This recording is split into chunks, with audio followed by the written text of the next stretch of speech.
don't know why I'm nervous. I think all this editing of all of the podcasts has made me more self-conscious about how I look and sound on camera. Yeah. And I think it's also this background noise. There's construction happening right outside my window. I moved back in June from a house that had construction happening right outside my window to an apartment with construction right outside my window. The constant loud noises when you're recording a podcast are a little disconcerting. Right.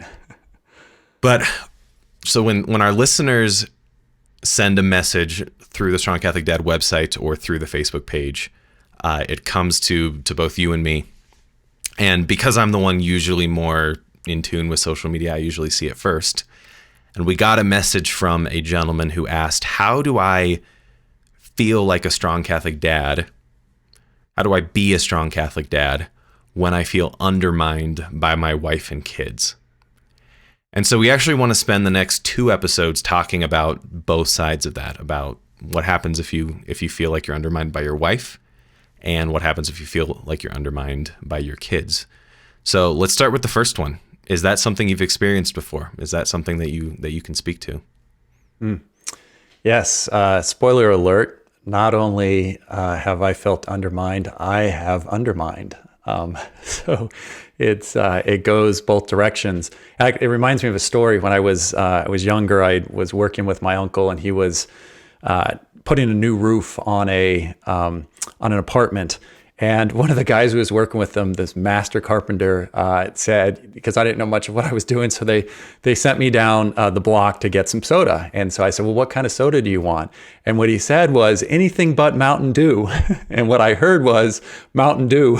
So I went, I bought the soda, and I came back, and I showed him. I said, hey, I got the Mountain Dew. And he looked at me, and he just shook his head. And so then after, I was like, well, gosh, like I knew for sure I'd gotten yours right. And he's like, no, it's anything but Mountain Dew. So I was like, oh, gosh, I totally missed that. And I thought I was being a hero. So that totally applies to marriage. Like how many times, and it happens more in a work situation because you don't know somebody as well, but also in marriage, there's times where it's like, I think I'm being a hero. I think I'm giving Maria exactly what she wanted, and she's like, you missed the cue. It was the opposite of that. So when it comes to this specific question of like, yeah, I feel like I'm being undermined by my wife, I would say you are. So first of all, you are. That like you probably are not missing that. The question comes back to why.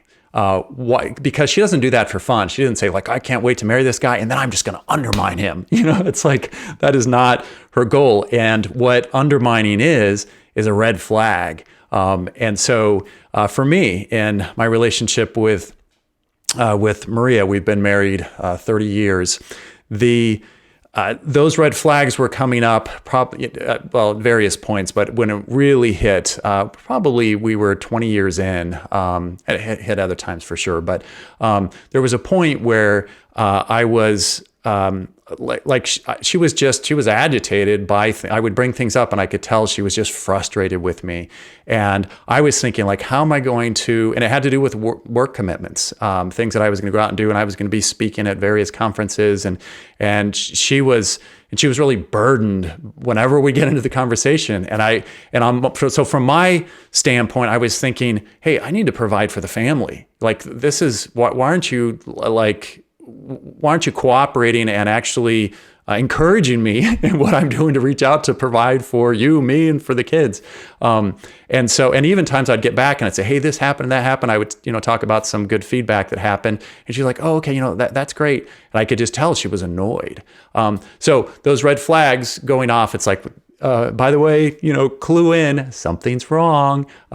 So the first thing is to if you feel like you're being undermined, is like, don't set that aside. God gave you that signal for a reason, and so then you have to do something about it. Which is why for the dad who emailed us, he was saying like, this is going on. Like, what do you do? And now he specifically said, how do you feel like a strong Catholic dad when you're being undermined? So it's like, well, we need to address the undermining. And then one more comment about undermining before I address the why is how dangerous it is. And joke about the underminer in The Incredibles, burrowing underneath the city. Well, the danger with burrowing underneath the city, and this happens in Rome, where there are literally caverns in Rome underneath various buildings and streets, and every once in a while something caves in. When a foundation is burrowed through, it doesn't necessarily collapse the building or cause cracks right away. But when there is like a little bit of an earthquake or a difficulty comes along, not only do you have the normal problem that would happen from an earthquake, but then you have these things open up and you realize, wow, we had a shaky foundation. In the same way, when it comes to my relationship with Maria, that when the challenges came up, when, like, for instance, at one point it was at the end of a pregnancy and I was trying to get some work done, and she was really feeling frustrated, like, why aren't you here with me? And so then I was with her, but then I wasn't emotionally with her. And so she was really frustrated. Well, what happens is when you get an event that's like a shaking event, it starts to reveal that your foundation is actually cracked. I mean, there are more problems under here than just this moment right now. And as a guy, the challenge is sometimes I'm just talking about the now. I'm saying, well, like, you're okay right now. Like, you're in between contractions. So like I can work on this thing over here. And she's like, oh, but like, I want your support now. It's like, well, I'm giving you the support during the contraction. We're talking on one level as to what's actually happening, but at a deeper level, what she's not saying and I'm not getting, is that she's like, I'm not feeling like you're with me. I'm not feeling like you're supporting me, and you're just like there for the very intense moment, and then you're off. It's like, I want all of you right now. So knowing that there's two things that happen. There's the argument or the difficulty that's on the one level, but then there's the deeper need that's always at play, that needs to come out. It's like, okay, well, and actually, again, word to the wise, this might not be the moment to bring that out. This isn't the time to necessarily talk about the deeper need. And so again, I'll give an analogy. It's kind of like, you have, kids playing outside, and one of your kids falls and scrapes their knee and is starting to bleed a lot. And you're like, oh my gosh, I need to clean things up and stop the bleeding. There's part of me that wants to say, like, I told you, slow down on your bicycle, and I want to address the deeper issue that got you to this here. But there's blood, there's blood, and there's an upset child who is not in any position to listen right now. So, like in a similar way, there's this deeper thing that's at play. And when things come to a head, and you just had an earthquake and some of the foundation collapsed, this isn't the time necessarily to talk about the foundation, because at this point you need to just like pick up the mess.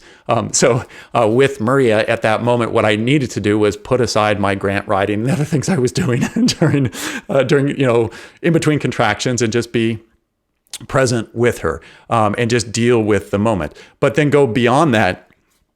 Just because you picked up things after the earthquake doesn't mean that you're done. Now you have to come back and say, like, what the heck was going on that this earthquake caused more damage than I ever expected, because I wasn't paying attention. So that question. So are you saying that for you, that almost some of these problems kind of came as a surprise? Like, you didn't realize why? Because, that's a good question. I would say there is something that has to, I think it's subconscious. When I was getting flack from Maria, and it was hard to just do some basic things. In contrast, it was easy for me to be a hero at work. And so here on the one hand, I'm just trying to take care of what I think are some basic things that need to be taken care of. And I get a lot of flack. And then I go do these basic things at work, and in both cases, I think I'm doing well. And at work, they're saying, oh, good, fantastic, Michael, thanks for writing that up, and that grant writing, you did a great job. And hey, we got the grant, I'm getting patted on the back. And over here, like, it's unsatisfying. And so, in some ways, what happened is just like my focus was, I stopped looking for the, like, kind of the enjoyment in my relationship with Maria. And then I tried to just keep us from having earthquakes. So I started avoiding difficulties. Like, it's like, oh, I don't want to bring that up. I don't want to, that could be hot. And so what I was doing is I was shoving things in the closet. And the problem with closets is they're only so big. And the time comes when they begin to, you try to shove something else in the closet. And when you open the door, everything bursts out and falls all over you. You get vomited on by all the junk you've been and it's throwing also in the no way to closet. build a relationship. A relationship, especially Absolutely. with something that you've said consistently, is that the most important relationship in your life is your relationship with God. And the second most important one is the one with your spouse. And if you're holding things back with your spouse because you're afraid that there's going to be tension, then you're not building a relationship with your spouse. You're at best doing maintenance, but very poor maintenance at that. Absolutely. And actually, we did go to counseling. And one of the things that the How did that happen? Was that something you were excited to do? Absolutely not. So I didn't want to spend the money or the time. And I thought, we do family ministry type things, how can we go to counseling? And I think, well, in some ways we needed it more. You're a Catholic speaker. Right. So Maria was really getting so frustrated with me. She started, praise God, she did it. She looked into counseling and what it would take, and she started to push more to say, I think we really need this. And I was like, well, I don't think we do, but okay, I'm willing to go down that road. And I was willing to go down that road because I was tired of the flack, of the frustration, of the difficulty, just to even talk through minor things. And so in some ways, I was fed up and she was fed up. And so that was good. And one of the first things the counselor said when we got there, he said, first of all, the fact that you're here tells me a very strong pillar that your relationship has, because you can't show up here unless you have enough confidence and of enough of a relationship that you're both really wanting to work at it. So congratulations for showing up. Because when your relationship is really rocky, there's this fear of if we go there, it'll blow up. And so it's we can't do that. So he said, you're finally in a position to face this. And he said, now this is the next shocking thing. You ready? I was like, yeah, okay. He said, you probably in your relationship have, one person who you think is the sick person and they take on the role that they believe they're the sick person. And then you have the other person who's the healthy one, and the healthy one accepts their role as the healthy one. And so I didn't say anything, but we totally had done that. And so, and Maria was the sick one and I was the healthy one. And Maria kind of accepted that somewhat, but she knew something was wrong with me that wasn't being addressed. And I was just thinking, no, she needs more help. She's the one who really wanted to set us up for counseling. So I was willing to let her take the blame, and not just because that's how that's what I thought. And so what happened is, he said, and this was the big revelatory thing, is when it comes to relationships, he says that there's something called complementary pathologies. Pathology is kind of like the sickness and the illness. Complementary means that you're at about the same level. So he said, however, who is in your relationship? And Maria, was more bold, and she's like, well, Michael probably thinks I'm the sick one. And I was like, I do, and so he said, however, Michael, however, whatever the illness is, the upset or something that Maria has, you have it in a way that you don't see as much as she does. It's you guys have a similar level. You've just assigned responsibility for it and kind of accepted that responsibility, but it's not the case, because and he said, let me explain it this way. If one of you was really off, compared to the other one, you never would have gotten married in the first place. Because if one of you was a lot healthier, you couldn't have put up with the one who was a lot less healthy. And the one who was a lot less healthy couldn't put up with the healthy one who was always looking down on them. And so there was a point where you had about the same level of health and about the same level of sickness or pathology, that it was comfortable. And because it was comfortable, you were able to go on in the relationship. So that was just fascinating. There's complementary pathologies. And so in that, he turned to me and he looked at me and he said, so there are things that I'm going to tell you that you're not going to believe about yourself. And it's going to take a while for you to see them, because you haven't seen these yet. And there's going to be things that I'll say to Maria. It's well, Michael does this. And she was like, yes, you're going to put words to things that Michael does. And it's going to be, and that's going to be helpful. And so it'll help Maria on that standpoint. But then he turned to me and he said, and there's going to be things, Michael, that you're not addressing, that you're pushing under the carpet, that at first you're going to believe that there's nothing there. But then you're going to say, yeah, it's there. And it's actually going to going to help you, and it'll give you words, Michael, to speak some things to Maria that you're hiding. You like he said, when it comes to a wall has two things that it does. a wall protects you. I mean, it first of all holds people out, but it also, you can use it to protect yourself. And so when you have a wall, it's like it's not necessarily for defense, but you can also hide behind it. So he said that that's something that you both are probably doing, but you just need to know that that's at play, because then we can start working towards health. And one thing in particular, for me, he said, when it comes to anger, and so where's anger come from? Anger comes from, I'm just trying to, ask you where you want me to put the trash. And then I feel like you're giving me this kind of this blowback. It's like, it's a simple question. Well, because it doesn't have to do with the question. It's a deeper thing that you're frustrated with me. So given that, he said, and this is what happened, is like, you've gotten used to protecting yourself and not dealing with the deeper issue. And so you automatically get intellectual and just talk about the trash. And you put aside your upset at the disrespect that you just got from your wife, and you just go throw that in the closet. And I was like, yeah, I guess I do that. And I do it so fast, I don't even realize I do it. And he said, yeah, and all that anger, because there was a disrespect that just happened. Now, there might be, she's communicating something to you through the disrespect. She's telling you there's a problem down in the cellar and you're wanting to take the trash out, on the main floor.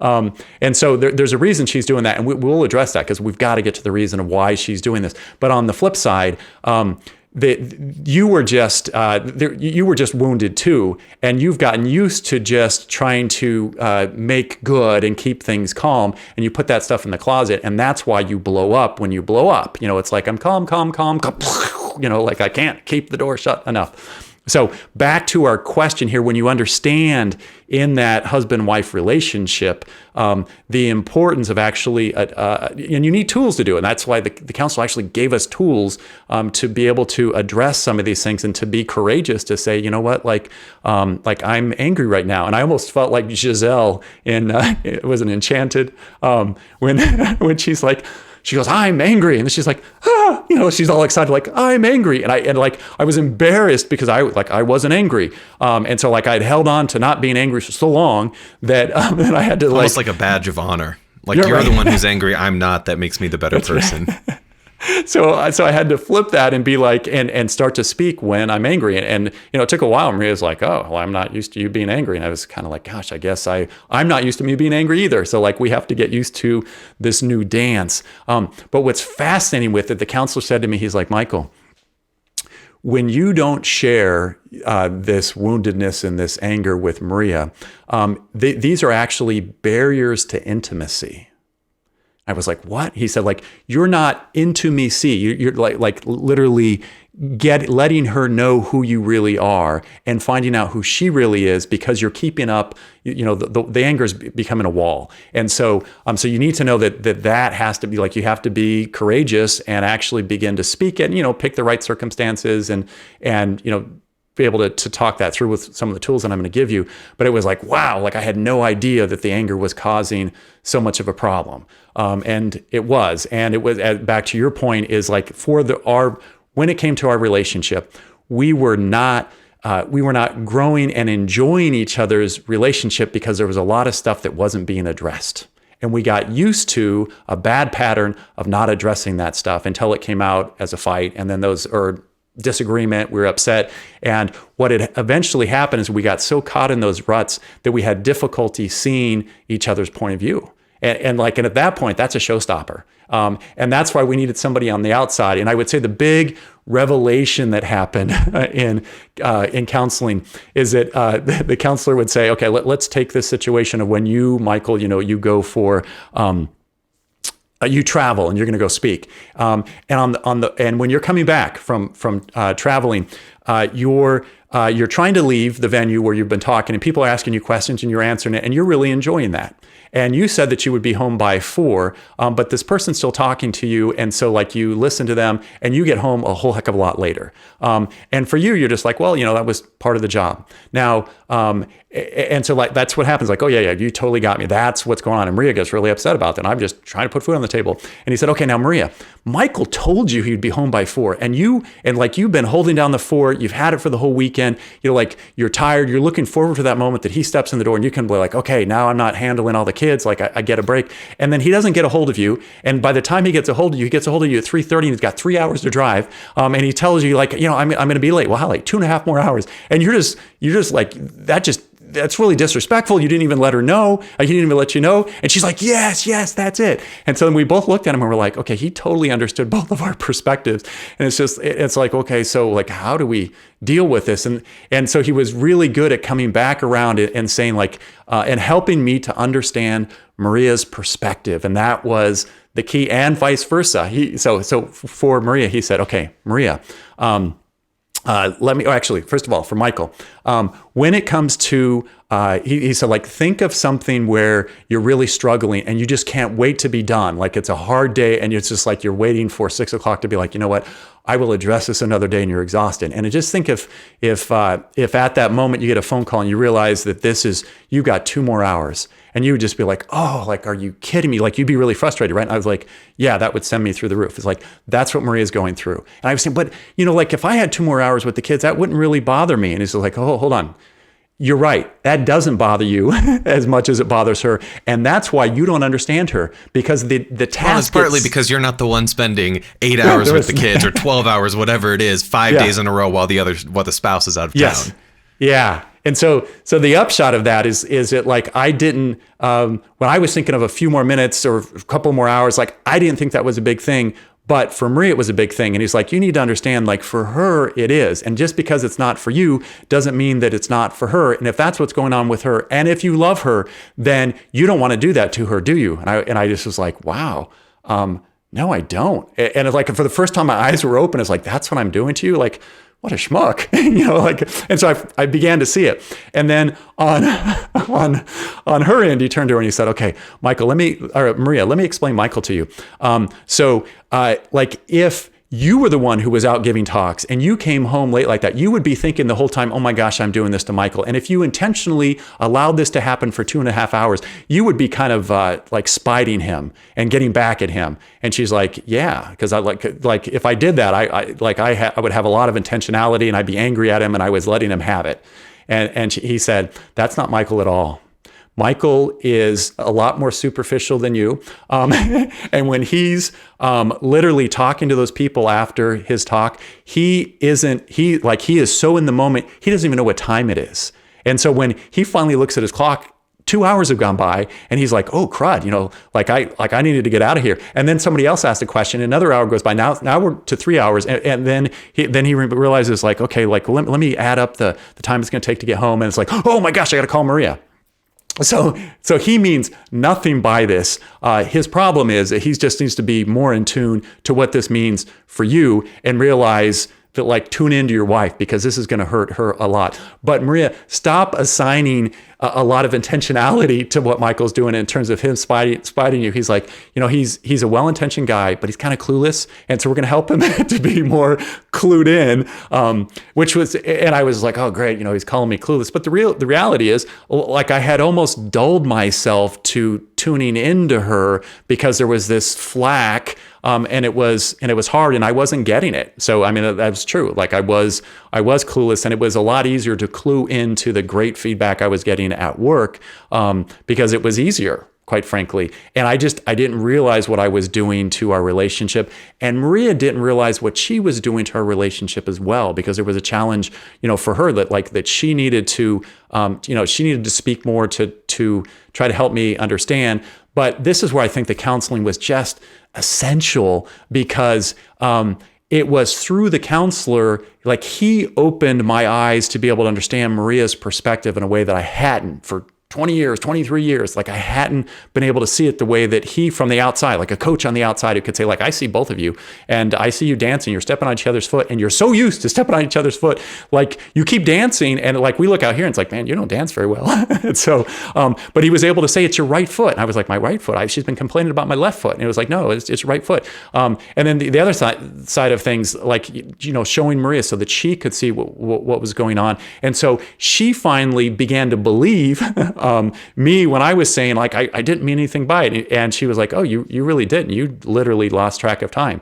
It's like, yes. Now, I've tried to change that. And I work on that. And Maria tries to, step forward more and be like, hey, this is where I'm coming from. But it was invaluable to have somebody on the outside come forward and be able to show each other another perspective. And we gained, we began to love each other more, because I was like, wow, I'm really sorry. I didn't realize I was doing that. And then she was able to see how, in the way that she was undermining me, and it wasn't, what she was doing wasn't effective. What I was doing wasn't effective. And we kept doing the same thing, and we didn't know what more to do. And we thought, well, we could figure this out. And we couldn't. We needed somebody on the outside. And back to that gentleman's question of like, hey, what do I do? What do you do when your wife is undermining you? It's like, well, first of all, realize this happens in relationships constantly. You're probably undermining her too. And what needs to happen is that you start to need to look at, like, what am I doing to her? And understand what she's doing to you. You probably have a good sense of that, but you need to flip and say, what do I need to do to help her out? I need to get to that deeper issue with her. And that's where I would say, like, I can't recommend strongly enough. It was a freedom to go to the counselor to help us finally see each other and have a new perspective, and really value the I valued Maria's perspective. I was more empathetic. Like, he helped me to understand her in a way that I was like, wow, like I really been hurting you. And then she as well could see the ways that she was hurting me, that because I was like, I didn't get angry, she didn't think that she was hurting me. So it's like, well, this doesn't bother you much. And it was bothering me a lot, but I was so good at just putting away, which is a bad thing to be good at. I was just putting things away in the closet. And then she would wonder why every once in a while I would get really upset about something, and I would give a number 10 response to a number 2 infraction. And it's because it was all this pent up anger that I wasn't dealing with. So her husband, who was so, calm most of the time and just had these, periodic episodes, like, all of those were red flags that things are not, you both lack intimacy. And then she was finally able to see, okay, how am I contributing to this? And I was able to see how I was contributing to undermining her. And the upshot was a great fruition and growth in our relationship, where I started to like her more, and she started to like me more, and I started to be in tune with what my wife needed, and she was starting to be able to be more in tune with what I needed. And as the counselor said, if you really love your spouse, you'll take the time to love them competently, which means that you'll not only love them, you'll love them in the way that they need to be loved, and they'll work on loving you in the way that they need to be loved. That's competent love. Stop this thing where you're just loving the way that you want to love. Like, you love to give gifts, so you give gifts, and she doesn't like gifts. She likes words, words of affirmation. So you give her words of affirmation. She will actually receive those better, and both, those love languages. So when you start to, if you really want to love your spouse, you need to start speaking their language and tuning in to how you can love them in the way they want and need to be loved. Something you said at the beginning was that when Mom was looking into counseling options, you didn't want to do it because you didn't want to spend the money and you didn't want to spend the time. And on a subliminal level, what you're communicating through that is that our relationship, the happiness of our relationship, is not worth the money. It's not worth the time. Or put a different way, I have things that are worth my time more than our relationship. And I think that what you're talking about, that this making a concerted effort to give the relationship the time and effort that it needs, that's something that sometimes requires evaluating where you are and saying, I can't accomplish this on my own. We can't accomplish this on our own. Our pathways are too worn in, too broken. We need that external support, that external, just like a mirror to yes, hold up to what you guys are doing and help you understand each other better. Yeah. And I would say that after going through it, I think all couples need this. Like, I just realized, like, oh my gosh, how many times were we limping? And all great athletes have coaches. I mean, it's like, you can get the best athlete, but they can't see outside themselves. You need somebody completely on that side who's disconnected from the interior workings of the relationship, where they get caught up in it, to be able to look objectively. And that was huge. I was so grateful. And it's, I think you bring up a good point. It's worth our time, our energy, and our money. That's all we have time for today. If you like what you've heard on the podcast, please subscribe, leave a 5-star review, and encourage your friends and family to do the same. If you want to support the work of Strong Catholic Dad, you can become a monthly sponsor for as little as $5 a month. I quit my job back in 2018 to found Strong Catholic Dad, and as of right now, it's not enough to pay the bills. So anything that you can do is appreciated. Until next time, be strong in faith, strong in hope, and strong in love. God bless.